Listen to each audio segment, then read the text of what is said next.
Assalamualaikum warahmatullahi wabarakatuh.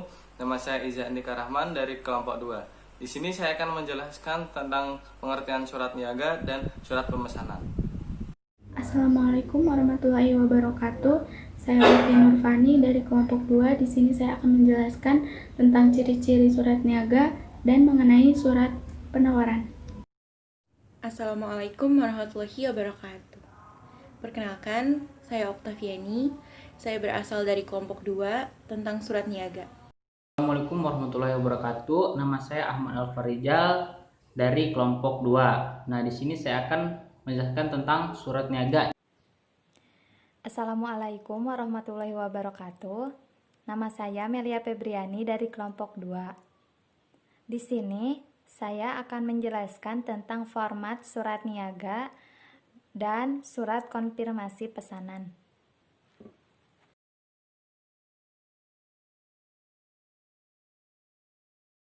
Selanjutnya di sini saya akan menjelaskan tentang pengertian dari surat niaga. Apa sih surat niaga tersebut? Surat niaga merupakan surat yang dibuat atau ditulis untuk kepentingan bisnis maupun perdagangan. Surat niaga merupakan jenis surat yang dikeluarkan oleh perusahaan ataupun badan-badan usaha dalam rangka menjalankan usahanya. Surat niaga juga merupakan surat resmi yang umumnya berisi mengenai tawaran jual beli yang ada hubungannya dengan barang ataupun jasa. Di sini saya akan menjelaskan mengenai ciri-ciri surat niaga.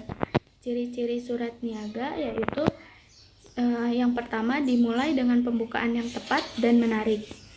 Yang kedua, pengutaraan masalah secara jelas tanpa meninggalkan sikap ramah dan sopan santun. Yang ketiga, kecenderungan menggunakan bentuk formulir untuk mendapatkan efisiensi kerja, penghematan waktu, tenaga, dan biaya. Saya akan menyebutkan jenis-jenis surat niaga. Yang pertama, ada surat permintaan penawaran. Yang kedua, ada surat penawaran. Yang ketiga, ada surat pesanan. Yang keempat, ada surat konfirmasi pesanan. Yang kelima, ada surat keluhan. Yang keenam, ada surat tagihan. Yang ketujuh, ada surat pengiriman barang. Dan yang kedelapan, ada surat promosi penjualan.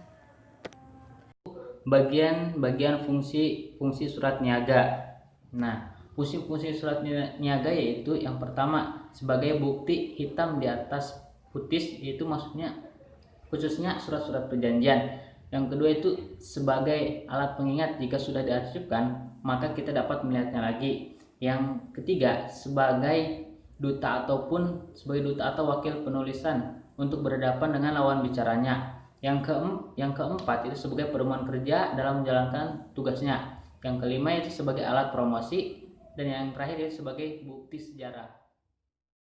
Saya akan menjelaskan tentang format surat niaga. Format surat niaga yang pertama ada kepala surat atau kop surat yang berisikan identitas organisasi atau lembaga pembuat surat. Yang kedua ada nomor surat. Yang ketiga ada lampiran. Yang keempat ada perihal. Yang kelima alamat tujuan surat. Keenam salam pembuka. Ketujuh tubuh surat. Dalam tubuh surat ada pendahuluan yang berisikan dasar penulisan surat. Yang kedua ada inti, berisi maksud surat atau isi surat. Yang ketiga ada penutup, yaitu berisi tentang harapan. Yang kedelapan ada tanggal penulisan surat. Yang kesembilan salam penutup. Kesepuluh tanda tangan pembuat surat dan stempel. Dan yang terakhir ada nama pembuat surat. Ini saya akan menjelaskan tentang surat penawaran permintaan. Di sini saya akan menjelaskan tentang surat permintaan penawaran. Nah, surat permintaan penawaran adalah surat yang dikirimkan oleh pembeli kepada penjual yang isinya dimasukkan untuk meminta keterangan mengenai suatu barang yang ingin dibeli atau dibutuhkan.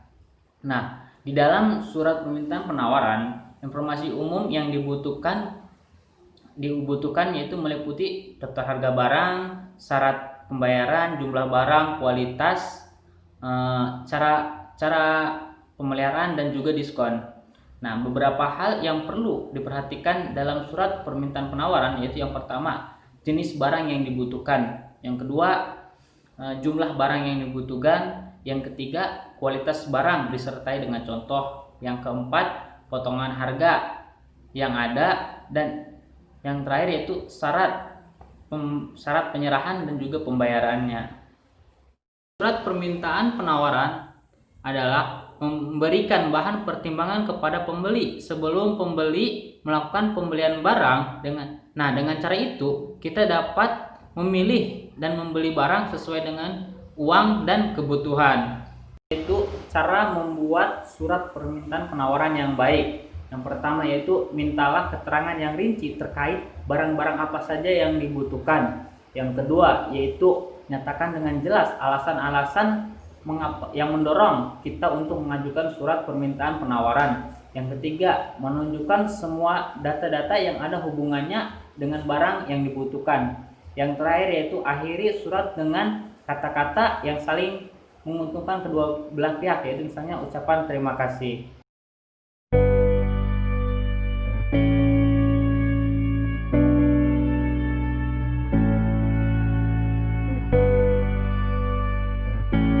Selanjutnya saya akan menjelaskan tentang surat penawaran. Surat penawaran itu sendiri adalah surat yang berisi tentang penawaran suatu barang atau jasa yang ditujukan kepada perseorangan atau instansi perusahaan yang disebut surat jual. Tujuan surat penawaran berguna untuk menawarkan barang atau jasa kepada pembeli. Selanjutnya, jenis-jenis penawaran. Jenis-jenis penawaran terbagi menjadi 4. Yang pertama, surat penawaran harga. Yang kedua, surat penawaran kerjasama. Dan yang ketiga, surat penawaran barang dan jasa. Dan yang keempat, surat penawaran produk. Selanjutnya, ada format penulisan surat penawaran. Yang pertama, kop surat. Yang kedua, kepala surat yang isinya berupa tujuan serta alamat surat dan nomor surat juga perihal dalam surat. Yang ketiga, pembukaan maupun salam hormat. Yang keempat, isi surat penawaran atau isi tujuan pengiriman surat penawaran. Dan yang kelima, penutup surat.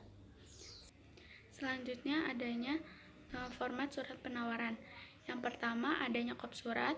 Kop surat biasanya berisi tentang nama perusahaan dan alamat perusahaan. Yang kedua adanya kepala surat. Kepala surat biasanya berisi tentang nomor surat, tanggal surat, hal, dan lampiran. Yang ketiga adanya salam pembuka. Salam pembuka biasanya diisi dengan hormat.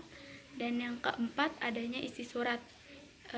Yang kelima adanya salam penutup. Salam penutup biasanya diisi dengan permohonan untuk kerjasama.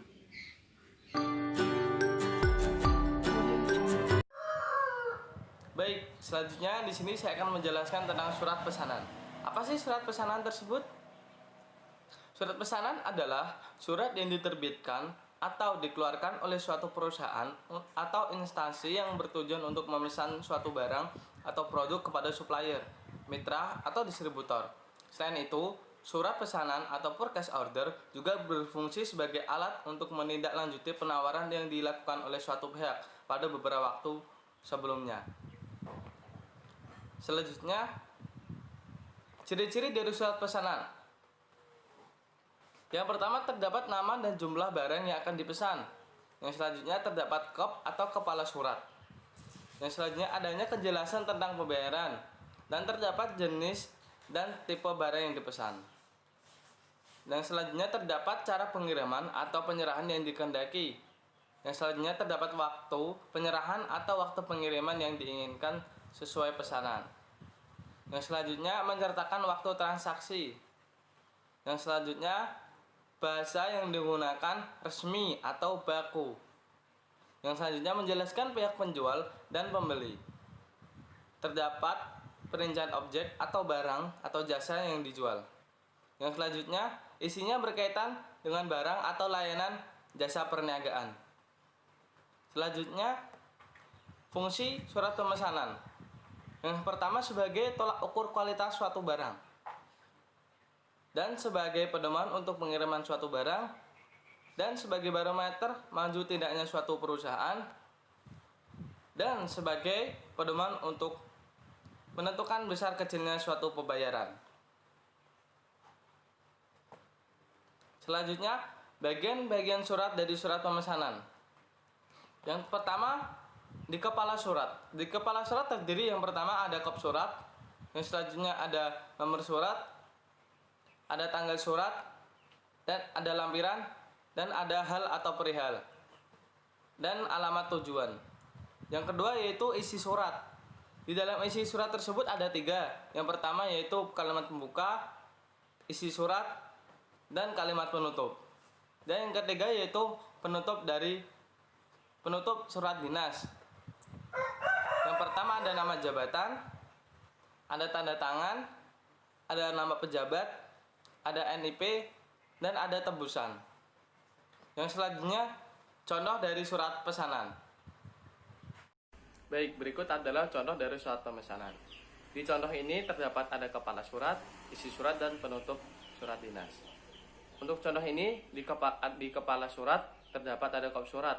Untuk di contoh ini kop surat itu bertuliskan ada PT Jaya Kreatif, ada yang beralamatkan, ada tulisan telepon, fax, dan email.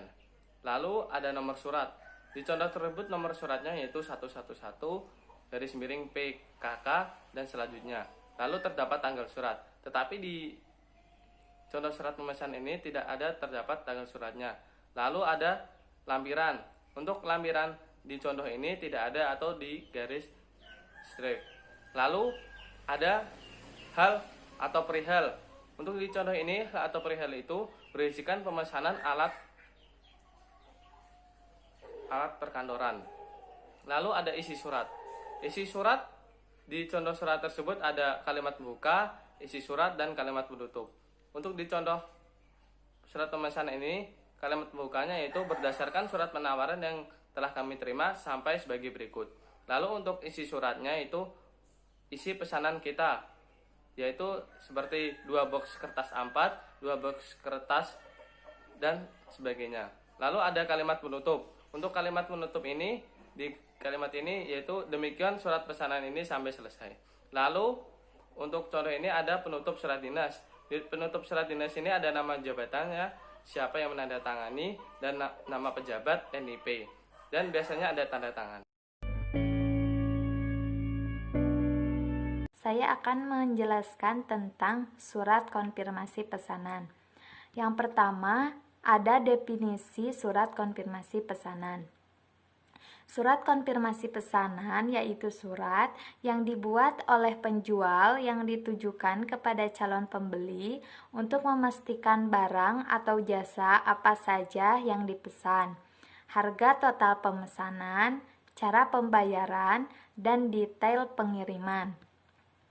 Yang kedua, ada fungsi surat konfirmasi pesanan. Yang pertama, surat penegas diterimanya barang. Yang kedua, untuk menghindari kesalahan order. Yang ketiga, untuk memperjelas alamat pengiriman. Yang ketiga, ada tujuan surat konfirmasi pesanan, yaitu untuk mengetahui barang yang kita kirim sudah sampai ke tujuan atau belum.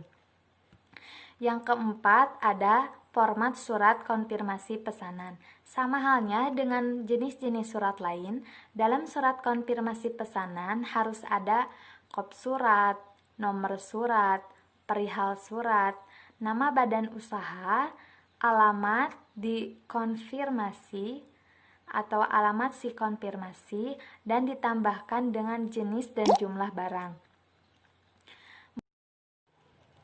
Yang kelima, ada contoh surat konfirmasi pesanan. Di dalam contoh ini, di paling atas ada kop surat, ada tanggal penulisan surat, ada nomor surat, ada perihal, ada alamat tujuan surat, ada salam pembuka. Dalam surat ini pembuka, ada tubuh surat atau isi surat, ada penutup, dan yang terakhir ada tanda tangan pembuat surat dan nama pembuat surat.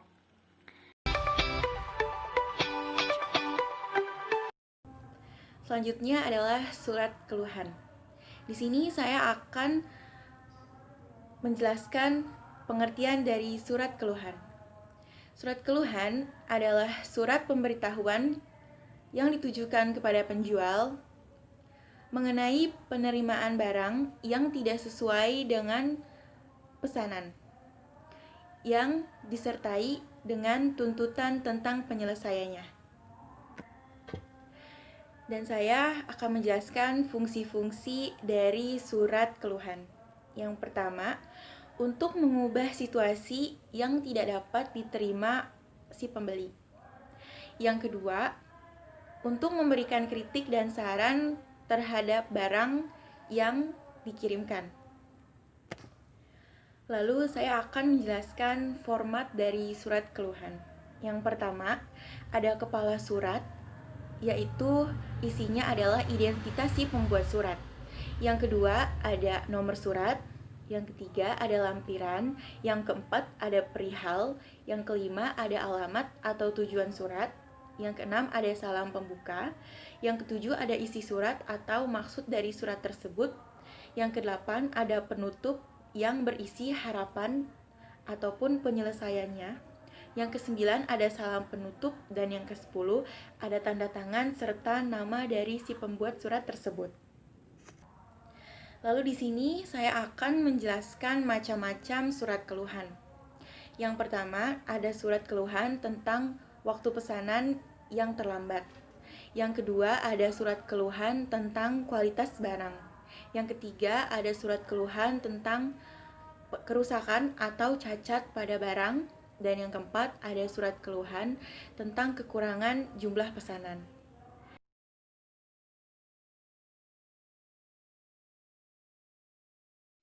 Baik, di sini saya akan menjelaskan contoh surat keluhan.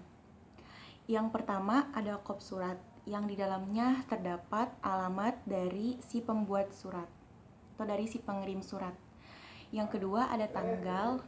Yang ketiga, ada nomor dan hal. Yang keempat, ada alamat yang ditujukan kepada siapa. Dan yang kelima, ada pembuka surat. Kemudian yang keenam, ada isi dari surat tersebut, maksud dari surat tersebut. Dan yang ketujuh, ada penutup surat. Lalu yang terakhir, yaitu yang kedelapan, ada tanda tangan dan nama si pembuat surat. Sekian dari kelompok kami. Apabila ada kesalahan, mohon dimaafkan. Wabillahi taufiq wal hidayah. Wassalamualaikum warahmatullahi wabarakatuh.